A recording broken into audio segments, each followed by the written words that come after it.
that they are the foundation for good governance. And I think we need to be sensitive to different cultural traditions and understandings in the way people.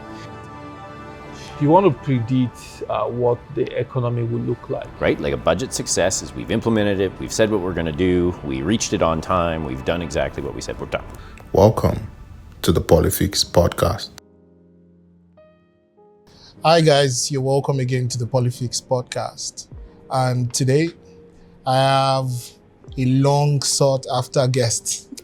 I'm the first female on this podcast ever. I promise you it's going to be a very insightful one. She is Anita Adefuye and she's going to introduce herself. However, I'm going to give you a little tidbit about her. So before I got into the country, I've looked for or had sought for public administrators, persons in the public service, professionals basically, and a name popped up, and I think I sent a message then, and she was really warm. Coming here, I saw why she's out there. I saw the passion for immigrants and all of that, and today we're going to be exploring all of that, and majorly why she decided of all things to run for public office. So drum roll, meet Ms. Anita Adefuye. You're welcome. Thank you, Bumi. Thank you. I'm glad to be here. So can we meet you? Basically, all of it. All of it. Your immigration journey from coming to Canada, okay, and getting into the public service and where you are currently. And please try not to go right into my question. Okay. Just give us. All right. Okay, so I'll keep it just to my journey and to my journey. And so I arrived Canada 2015, precisely March, so 10 years this year. Oh, wow. Yeah. Another drum roll. And, I'm one of those people that would always say I did not want to be in Canada. I mean, I've said that a lot, and I think at this point, it's probably something a lot of people know me with. I never wanted to be in Canada, not because I have anything against Canada, absolutely not.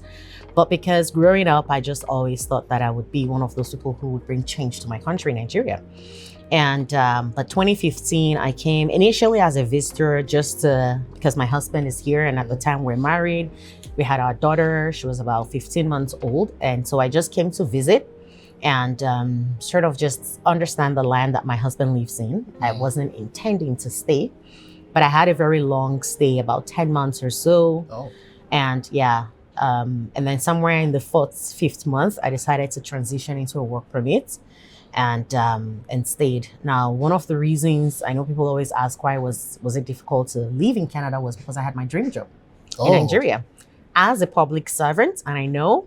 Is it in Lagos or in Abuja? Well, I was in Abuja. Oh, awesome. As a public servant. I was working with the Ministry of Foreign Affairs as a foreign service officer. It was the only job I ever wanted to do in my entire life.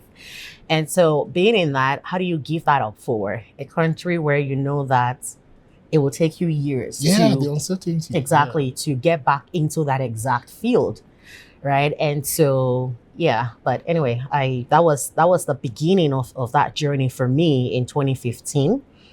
And at the moment, 10 years after, I look back and I guess there are many things that I tend to do now. So I'm an author at the moment. I chronicled my journey overcoming child sexual abuse, mental health issues, depression, suicide. I'm a speaker, so I've been doing a lot of speaking engagements, trainings. Had my first keynote this year, which was really interesting because it was right on the exact day, on the 10th year. Oh, wow. Same day I had that keynote speech. Like you mentioned, I've worked in the public service even here in Canada. And I think that one of the things I realized with that move from Nigeria to here when I finally accepted choosing Canada is that it made me realize that, yes, I wanted to be a foreign service officer and eventually become an ambassador for my country. But I think what really was driving that was my heart for public service, period. Right. And so when I embraced that new identity of, I'm a public servant, and it doesn't matter if I'm serving in foreign policy, economic policy, the opportunities really just started to open themselves up to me. So I've worked as a policy analyst, as a senior policy analyst in government at the provincial level. I've worked with the Ministry of Energy and Resources, both in resource development as well as regulatory policy. I've worked with the Ministry of Trade and Export Development, more as an investment attraction specialist, so really pulling investments into Saskatchewan, which was a really fun job.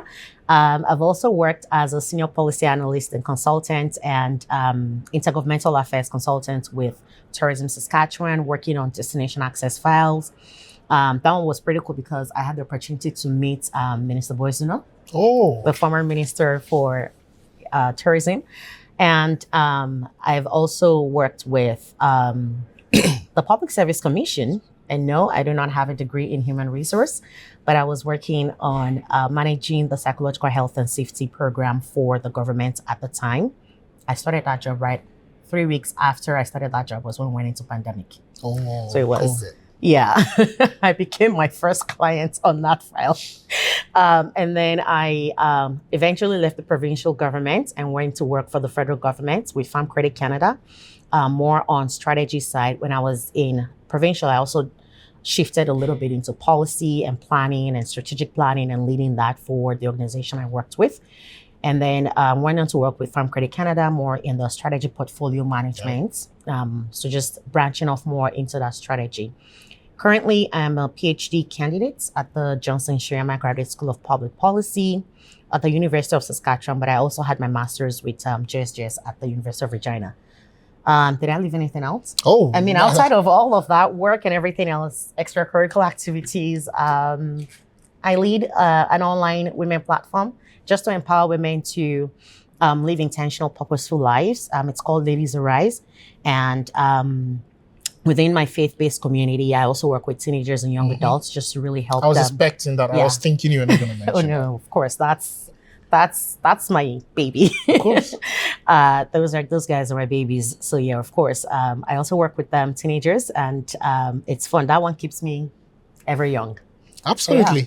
That's a long line of professional career. Yeah. What I want to ask I forgot the is, public running for public we'll office. get that. We would really get that.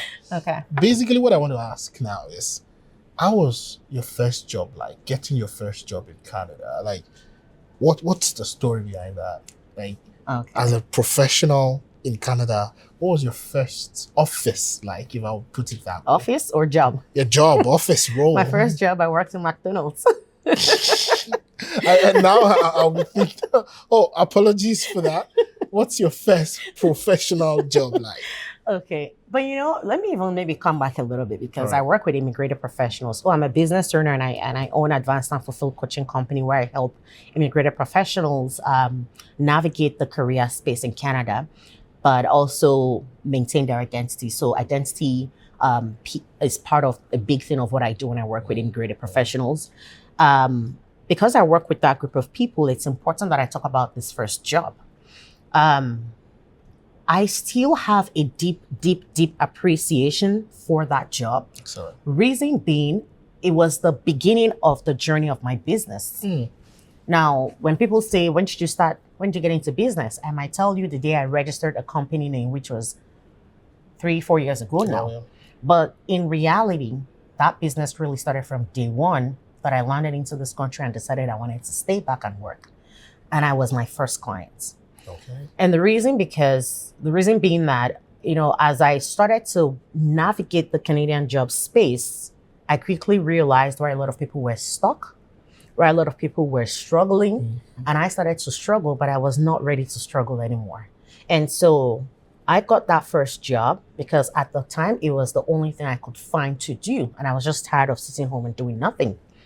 But I was always very grouchy, angry. Is this the best Canada can offer me? A whole foreign service officer. Like I remember the day I landed at the airport at Pearson, there was this huge line and people were just all over the place. But then there was this one lane where you're meeting border security agents and you're just seeing maybe one or two persons in nice suits and briefcases and they're going. They're not even like really doing any interrogations, no questions asked. And I noticed something that was a diplomatic line and I'm like, that's where I ought to be, right? So coming from that, and then I'm in McDonald's.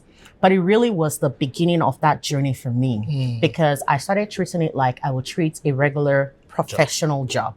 And the moment I started treating it that way, I began to see the opportunities that every single job holds. There's a person in Nigeria by the name of Tomba Gaddafi. He's late. but people knew him as the man in the sheets business. Oh, yes. I know Right? Otumba Gaddafi, yeah. And Otumba Gaddafi was once in my university, and something he said back then never left me. He said, there are no menial jobs, there are only menial minds. Yeah, and Otumba Gaddafi, by the way, introduced this concept of mobile toilets. Yes, mobile toilets in Nigeria. Yeah. Exactly. Thank you. You really do know him. Right? And so that thing never left me all the way, like back then in university. And so when I came to Canada, that was really the first time. Can you go over that quote again? There are no menial. There are no menial jobs. There are only menial minds. Awesome. So in other words, any job you hold, it's a mindset issue. How you see it becomes a mindset issue. And the moment my mindset shifted, I began to see how working in McDonald's positioned me for that professional role. Because guess what? When I now eventually got my, first professional role, it still wasn't it still was not what I wanted, because I started out as an administrative assistant. I was working for CPA Saskatchewan, so that's the regulatory body for accountants, yeah. right? And I started in that position, and I think one of the questions that I was asked during the interview that really landed for them was when I referenced an experience in McDonald's. Oh. Right? Because you never know. But guess what? It was not on my resume because I didn't think it was worthy enough. Right? And so I shared that experience because that was the only quick thing I could think about to answer the question that I'd been asked. And when I answered, one of the interviewers said, "Oh, we have similar path." Really? Yeah. Wow. Because she started out in McDonald's and then she moved to CPA Saskatchewan, right? And then she had been growing in her career from there. And so we all had an interesting conversation. So they asked me, why didn't you put that on my resume? And I took that as an opportunity to educate them on the challenges that newcomers were facing, right? And that's something I still do today. There are racists, no doubt, but I always treat every racism experience as an opportunity to educate. So I educated them on some of the challenges newcomers were facing and how I had heard a lot about, oh, you're over experienced and whatnot, but I'm really just trying to break into the labor market. And by the time I had that conversation with them, it was a no-brainer that I was able to get in and get this. Not only did I get the job, but even though they had said that this is what they offered, period, I was still able to leverage negotiations through that. Awesome. Right? Awesome. So that was my very first one.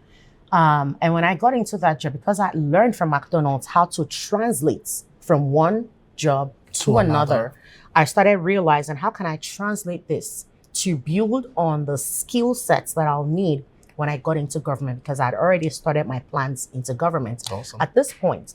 And I realized that many of the things that I was doing was not going to position me as a policy analyst as much, but there was an opportunity. That opportunity was not in my job description. That opportunity was something I'd heard over and over. Immigrants who were coming in the accounting profession saying there are no accounting jobs. CPA saying that they're not seeing, there's not a lot of internationally trained accountants coming, and they're not choosing the accounting profession anymore. The whole regulatory disconnects, like there was a dissonance in there between what people had, what they're experiencing, translating that. And so I took it upon myself. No one asked me to do this. Took it upon myself to do a research paper. And I looked at the labor demand, supply. I looked at the outlook for job opportunities. I looked at the number of immigrants that were coming in as internationally trained professionals. Where are they coming from? Where does CPA have opportunities to start to maybe relax some of the regulatory issues, relax some of the regulatory stances that they have, right? And I did all of that, and then I presented it to my director, who goes, wow, I never really expected. No one asked this of you. Like, you did this all on your time. Yes, I did. But when I was now going to interview for both I did internship, but I had a summer position, and they were asking questions around experience with doing research or presenting evidence-based policies and whatnot. Guess what? I was able to pull from that experience as well, right? And so that was really just sort of what that journey looked like. I left there, I started my master's, and I was planning to get into government through the internship program within the master's program that I was doing.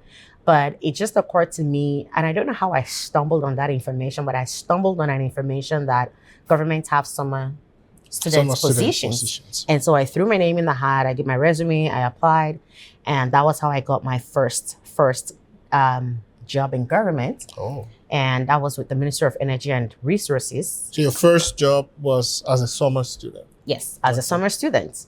It was, but believe me when I tell you, I didn't feel like a student on that You job. were doing the real work. I was doing real work. I was tasked with, and that was my first real policy that I saw come to life.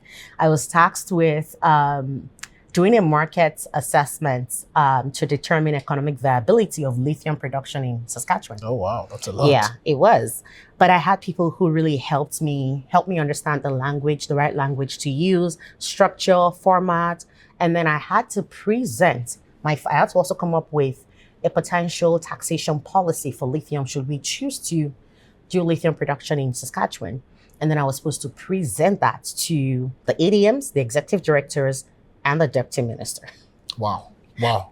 Yeah, That's why I didn't feel like a summer student position. Also, before I move from this topic, did the impact of a mentor, or did you have mentors coming into Canada? Did you have people you could relate with easily, or persons you were looking up to that shaped your journey or your perspective about where you got at that time?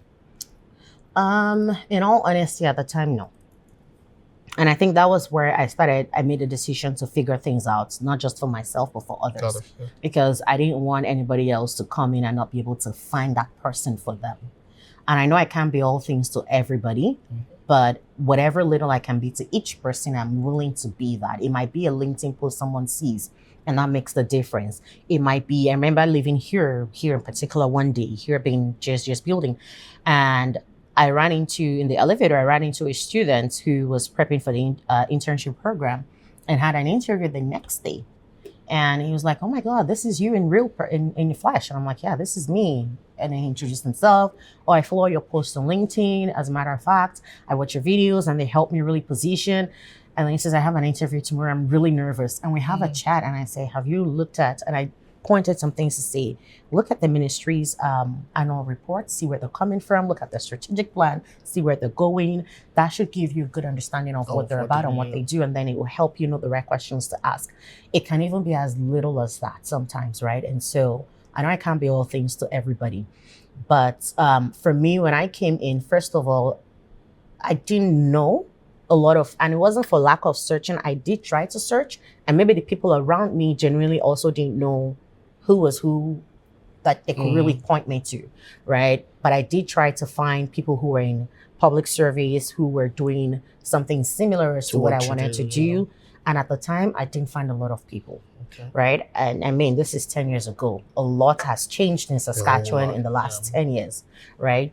And so I started that journey really much on my own. But when I started my master's program, I found certain people like Ben Olayile, who was I think he was IPAC president at the time in Saskatchewan. And so we didn't have a lot of interactions, but I just sort of observed his trajectory and I mapped out what I thought was working for him and I will try to implement. So I will just sort of map people out, see what they're doing, and then try to help my own journey. But when I got into government, studying as a summer student, I started talking to people. Still didn't have a mentor, but I started talking to people just to get a good sense. And so one of the things I also did was I would reach out to people and book coffee sessions with them just to learn about who they are, what they do, just to give me that grounded experience and exposure to what I can expect. Oh, that's a lot. Yeah. So I just want to move so fast from this to what I think viewers want to know about you. Public service and elections. You dared the odds about some months ago. You contested for office. Yeah. Now, the golden question, before I go back, I'll still go back to our previous topic, is that what inspired you? How dare you? How dare I? Like, you with all due respect to people who are watching, absolutely. You're a woman, you're Black, you're an immigrant, you're a mother, you have your hands filled with so many things. You are a professional. Yeah. And you wanted to add public service. You wanted to serve. You wanted to, by all means, play in the field with sharks. Why? Like, what inspired you? Yeah. So public service has two sides, right? There's the political and then there's the administrative. Of course.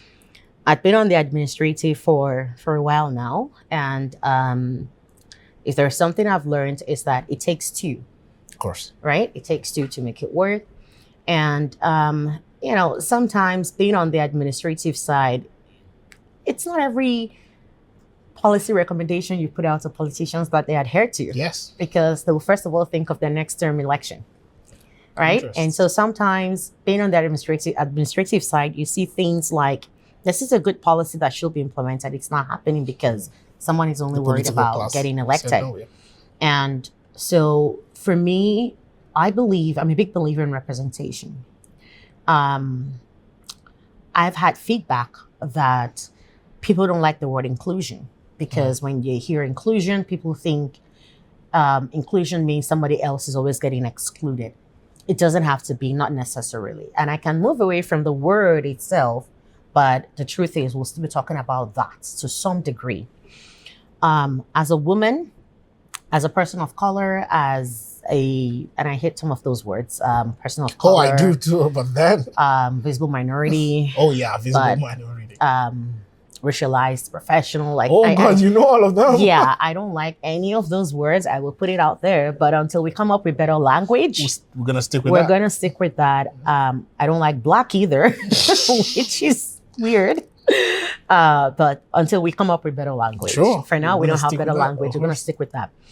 But like you rightly said, especially within municipal government, I believe strongly that municipal governance is the closest level of governance to the people. Absolutely.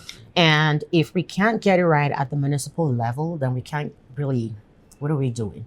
Right? And so for me, being in the city of Regina for 10 years now, this is where I have now called home. And being a Canadian citizen, this is also, Canada in general is also now home. And I'm a big believer in, I don't know how to be in a place and not contribute in one form or the other. And in the ways that I can, I've been contributing through different community services, through my faith-based community, individually, through my business, just even by paying taxes and living here, I'm contributing. But I wanted to be able to contribute more.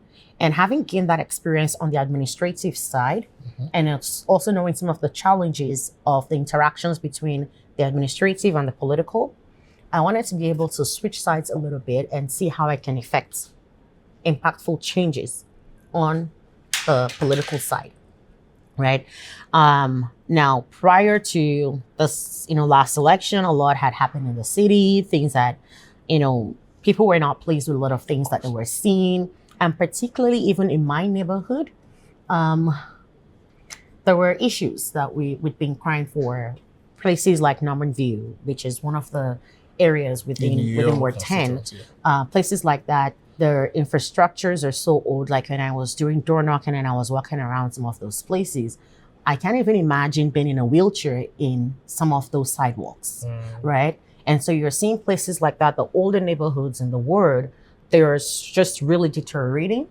And then the newer neighborhoods have maybe other challenges. For instance, I live in Hawkstone, and then in Hawkstone, for instance, we have one entry point, one exit point. And for years, we've been asking for that to get fixed. We had a very bad snowstorm a couple years ago, and all it took was one car to break down, and everybody was shut in.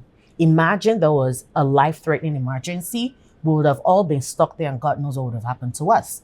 Right? And I remember it was a Sunday morning. I was stuck. I was on my way to church. I couldn't make it to church. But it could have been anything other than that. It was, the police was on their way to help. They got stuck. So we had to get the police car out, and we're getting cars out.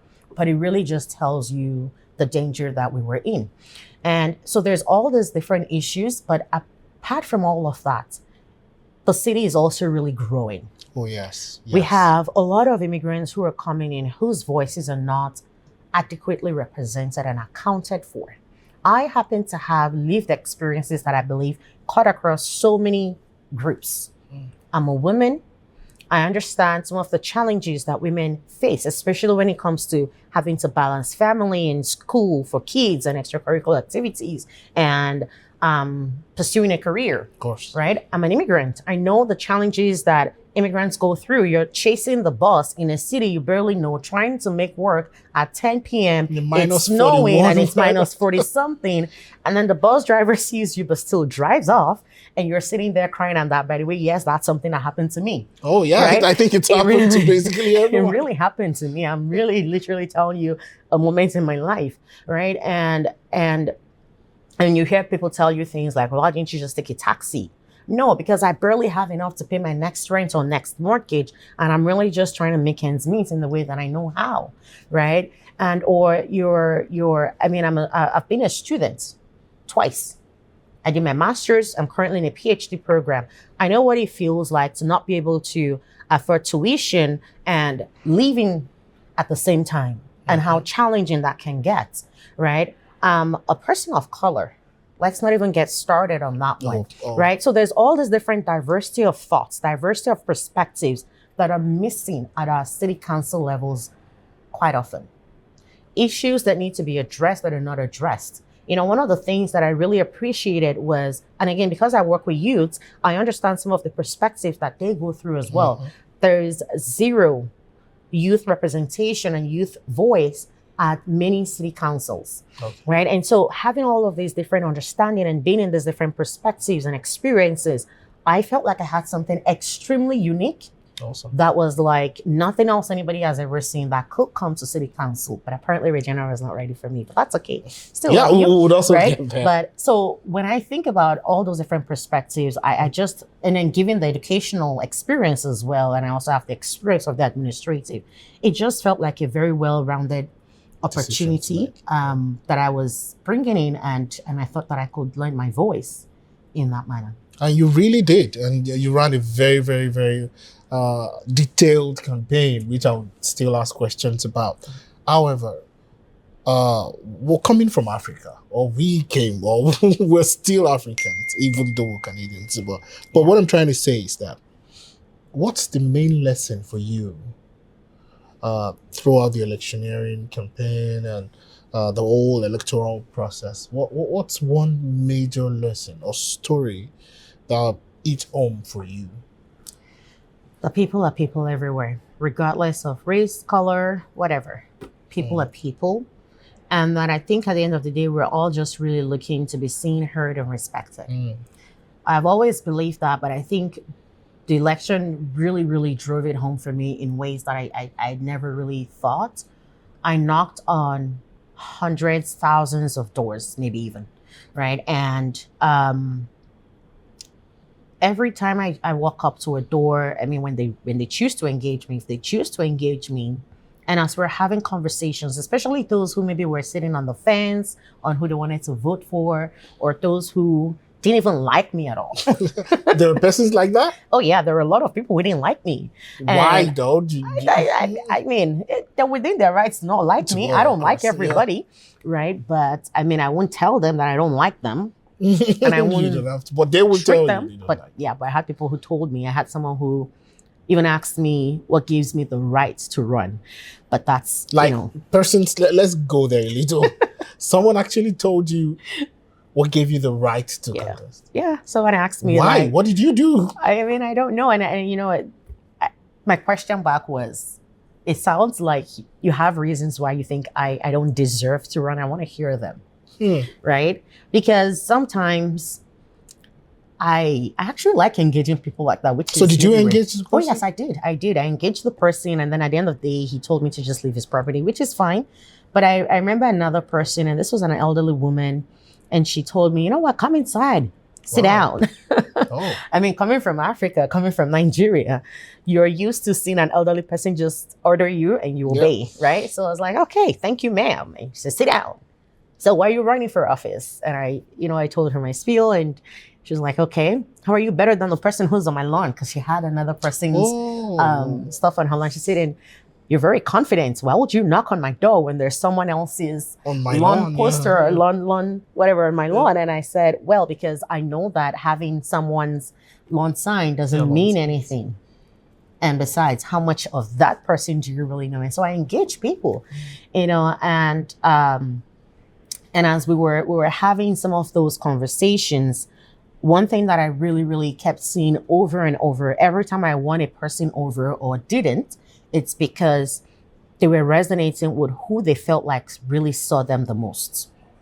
The person who they felt like really got them, who really understood them, right? And so, and I mean, it might not always be the case that they would still vote you because they resonate with you, or they feel like you're relatable to them.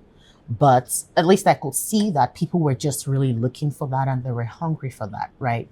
And something else that I feel like I want to say that might be the case is that it felt as though, and this is purely from my perspective, I have no research or data to back this up, but it felt as though people are also starting to get tired of the traditional political class, right?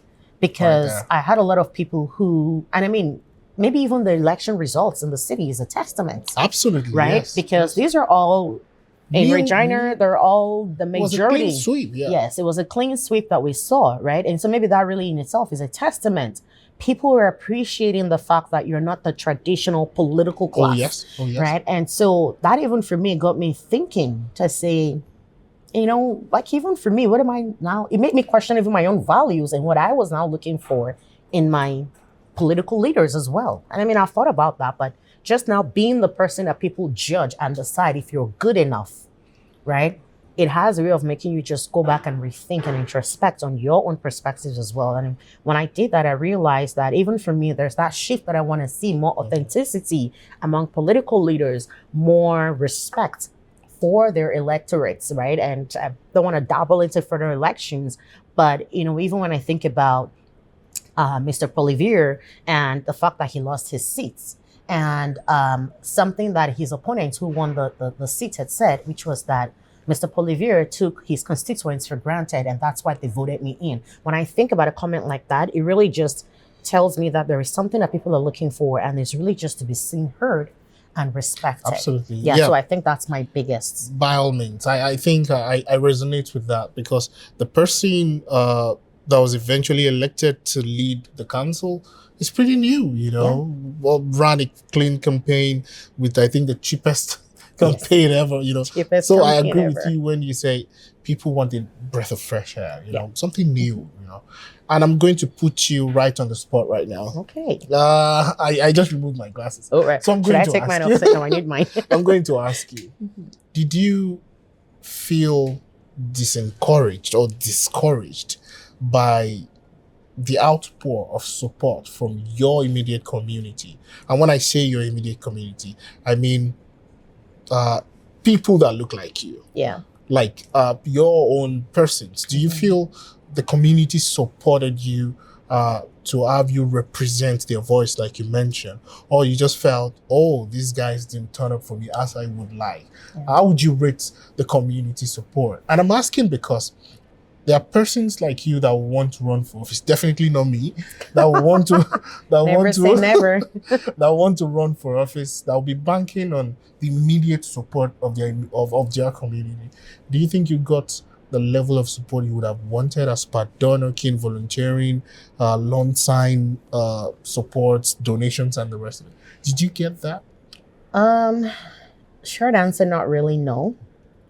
Now let me give the long answer, but before I even answer, let me just clarify something, which is that I wasn't just even looking to support that community alone, because I believe that once you, and even just with my training and background in policy development and implementation and whatnot, I believe that as a public servant, you serve the public, period.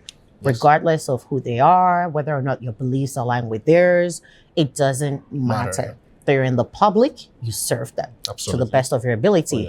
And one of the core principles that I personally operate on is the principles of the human rights value system. I strongly believe in, because if we all truly follow those basics, we will attend to individuals regardless of who they are, where they come from, what they look like. We would treat them with respect and dignity that they deserve. And I believe that about every human being. Now, but that said, there's also something about sometimes you look to your immediate community. Yes. No doubt, right? We would be foolish to disregard that. That's a thing. Now, first of all, in the area where I live, there aren't a lot of Black people, first of all. Immigrant community, not as much compared to other parts of the city like the East, or maybe even the South. So it's pretty mixed. And then at the end of the day, like, okay, maybe also the faith community as well. Not so much. Okay. Now, from the faith perspective, there were concerns around the church members don't want to be seen as meddling in politics. I understand that to some degree, and I'm not saying the church should support. Individuals is where we're going. From other communities, like, like maybe say the Nigerian community or the African community, or just any kind of immigrant community. Not so much, but now the question you asked was, was I discouraged? Yeah, were you discouraged about? Not really. And I know people find it hard to believe me when I say Why, that. though? Because You weren't expecting support from them? to be honest with you, I didn't place any expectations. On anyone? At No, all? no. I didn't place any And I expectations. think that's safe. Yeah, it is safe. I didn't place any expectations because if it doesn't pan out as I hoped, I didn't want to get disappointed. However, at the same time, I'd also maybe subconsciously hoped that people would be a lot more forthcoming at the same time, if that makes sense, right? And the reason being that I cannot imagine every time I walk into a room, and I won't say where, but I'll share a quick story. I'd been in a place before where decisions were about to be made, and the people who would have been most impacted by that decision would have been people of color, would have been very likely women, and third, very likely, okay, if I say the third criteria, people will know where I'm talking about. But That's okay. people would have been really impacted. The kind of people who would have been impacted by that decision Are not were not represented represented on at the that table. decision table. Luckily, someone said, shouldn't we wait to get a unanimous vote on this? And they said, that's fair. Right. So they put out a notice to all parties involved, all the decision makers. Ensure you're here because we need to unify on this Make the decision. yeah. Everybody at that table, except one person, was not present. And everybody at that table, if it was left to them, that decision would have moved forward. Even I was there in that room, I would have been impacted. But I wasn't the key decision maker. I was there to support the people. And so this person comes the next day to that meeting. And the moment the person walked into the room, I knew they were not going to have that decision move forward anymore. Because she was a woman of color and she had the decision power. And a voice mattered. And a voice mattered. And then the first question she asked is, well, how is this going to impact women? How is this going to impact people of color who typically hold these positions? And by the time she raised those questions, you could tell There were they doubts. didn't even think about it. But how can they? It's not their experience, right? And so that particular encounter made me really, really, in fact, think moments like that all eventually led to, shaped my decision eventually to run. When was what I wasn't sure of, but that I was going to run for office was sure. definite, It was definite, right? And it's moments, little moments like that that add up to really drive that decision. And so that decision, of course, didn't pan out. They were now forced to look at all the other policy options we're given, right? And so that happened. Now, for me, when I now walk into a room, the moment I see someone at the decision table, and they don't even have to look like me, I just need to know that they can challenge the people at the table to say, let's think about this differently. That diversity of thought is more important than whether it's not just the diversity we're talking about is not just about color or gender Diversity or of sexual. thought. It's not about that. It's the diversity of thought. Are you able to step out of your own comfort zone? Are you able to step out of your world, of your reality? To relieve people's experiences. To see that there are other lived experiences that differ from yours and come up with a solution that somehow caters to at least the basic human right needs of every individual. So diversity of That's- thoughts. Yes. That's a new word that I'm going to stick with. Diversity goes beyond, and I love that. I love that word particularly. There should be, you might not look like me, you don't need to look like me, Yeah. you don't need to sound like me, Yeah. but your thoughts should actually be diverse. Yes, it Yeah, should be to diverse represent- enough to be able to represent a broad class of people and at least again at the basic needs, right? The minimal. That's the minimal ask. And so the fact that people didn't see that was what I was representing, that maybe, if at all, is what I was disappointed in. Not the support. Not necessarily the support, because I I mean, at the end of the day, people who wanted to support still supported. Now, will that support have helped to go a long way? Absolutely, because with the number of, I mean, you were there once, with the number of people that sometimes came out to support with door knocking, if we had 3-4 times that number, would have been able to cover more ground. Yeah, I think that I should have done better. Yeah. Bob Oh, no, it's scolded. okay. But now, your last answer would bring me to like 3 questions rolled up into one. Okay. How did you take the result of the elections? It wasn't what you were expecting. How did you take it, number one? Number two, how did you settle in after the whole election noise and all of that? And number 3, would you be running again? Number 3 is a tricky question. All right, so let me start with how I took it. How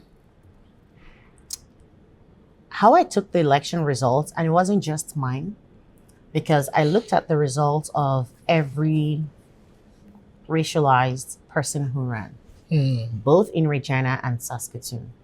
Yes, I did look at that. And Moose Jaw. There were people who ran in Moose Jaw.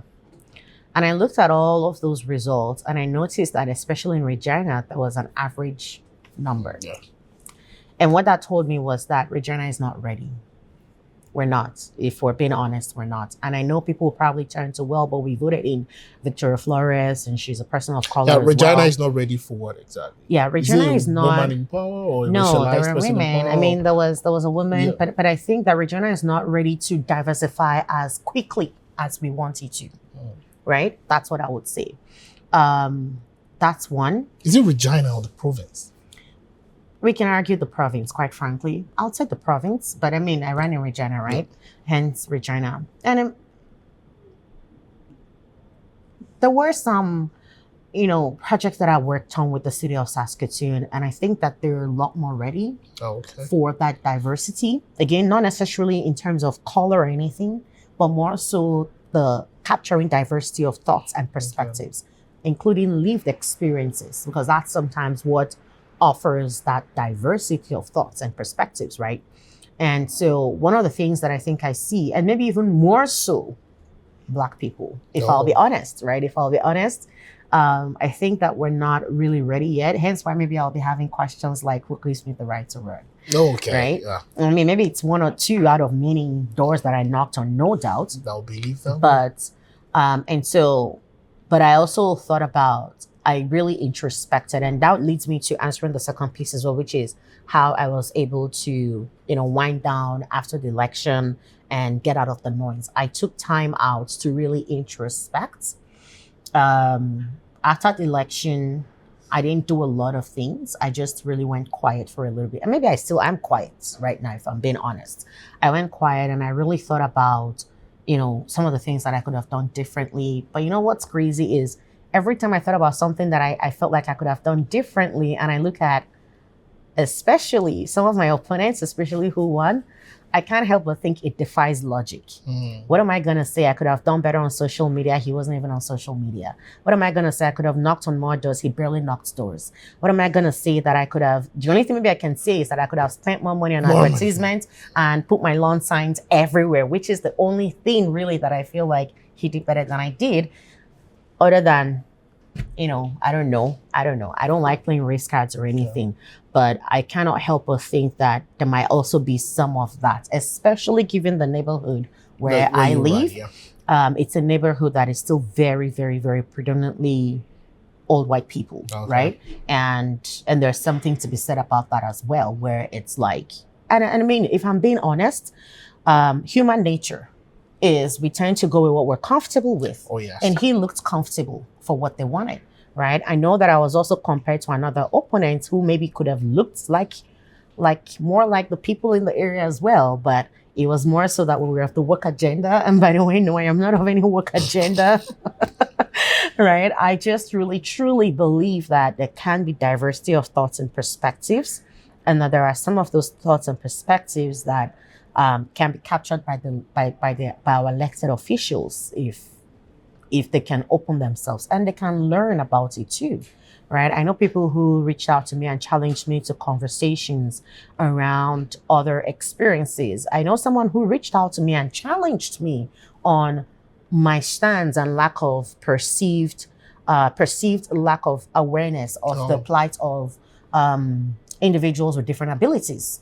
And that was a moment of and I went and I sat with them and I had the conversation and I listened to their perspectives and I really understood what it was, and the different ways that sometimes we make city policies, even to how we develop our infrastructures, but we're not really thinking about them, right? That's an experience that I don't have, but I was willing to go sit down and have the conversation.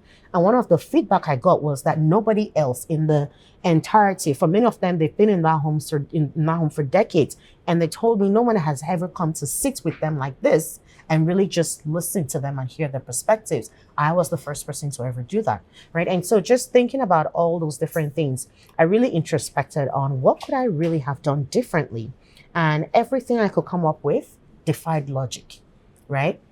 And which is why I said that it just seems to me as though that Regina may not be ready. Now, will I run again? To be honest with you, right this second, I don't know. Do I think there's still a political future for me in Canada? Absolutely, yes. Is it in this next election? I honestly do not know, and I may not be able to answer that right now.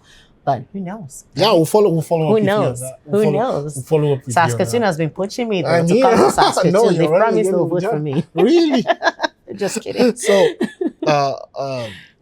coming from this, I want you to, before we finish the podcast, I will talk about, like she said, she's an author. The name of her book is Revealed, right? Yes. And it's right here on the screen. You could see it right there. And the link to buy and make your orders would also be provided beneath the caption. Now, before we go, what would be your advice for persons that look like you, that wants to run for office? That's number one. Professionals that are immigrants that are in Canada and wants to get into the field. Not necessarily political, they just want to work and climb through the ladder and balance both of this. What would be your advice?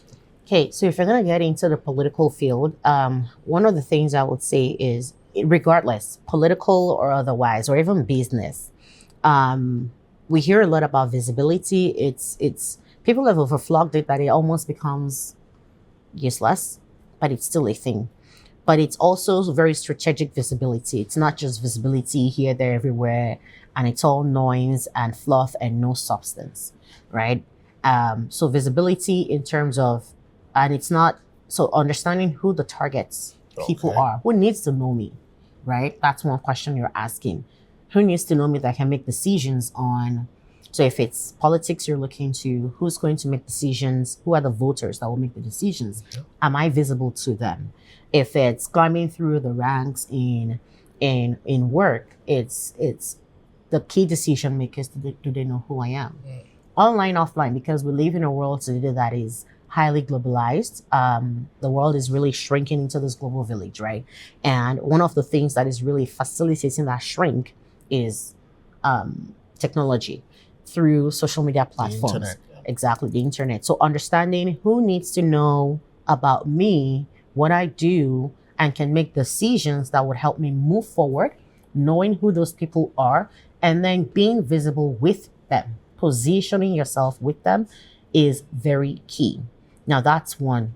The second piece I would say is, and this has really helped me in my own journey, not everything is racism. And believe me, I have had my fair share. But I have learned to not just, breeze past to the end and call anything racism until I have educated. I'll assume you don't know because there are people I call ignorant racists. I'll assume you don't know, so I will educate you. I will make you aware that, hey, maybe reconsider this that you're saying. This is what it comes off as, because there is intent versus impact. Okay. I want to believe that you don't intend to hurt me, right? But your action is hurting me. And this is how it's hurting me. That gives that person an opportunity to rectify.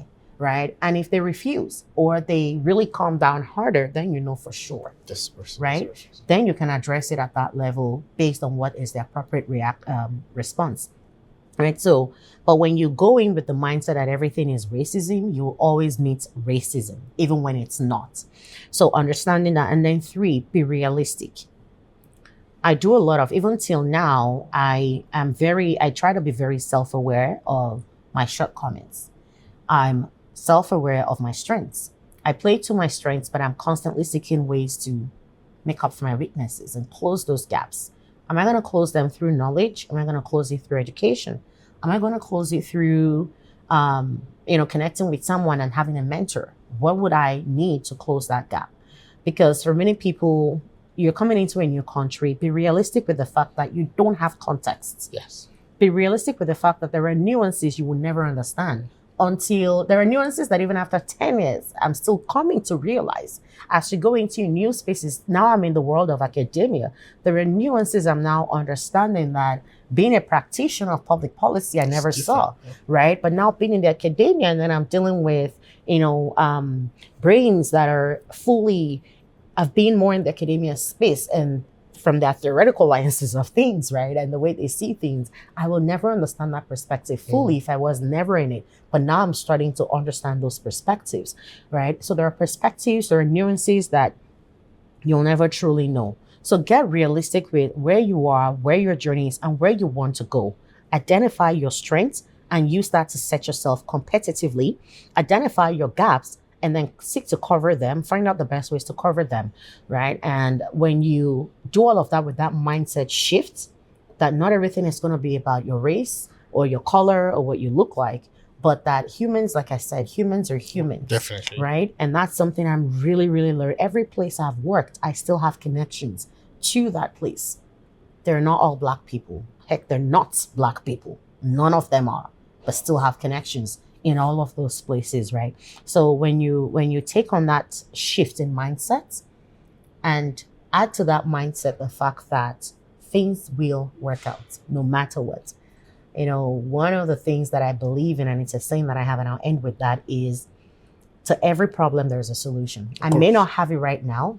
It might take me some time, but I will come up with a solution. So when you have that mindset to say, I want to be a prime minister, or I want to be the next MLA for my constituency, or I want to be the next MP, whatever it is, you may not have the solution right away, but give it time. Be true to yourself. What can I do differently? Seek to do that, and you'll have that solution. And on that note, we're saying thank you very much for joining us. You can do well to subscribe, and I hope we get to meet with you again, possibly when you're running again. Thank you very much. My name is Olubumi, and it's been the Polyfix Podcast. See you again. Bye.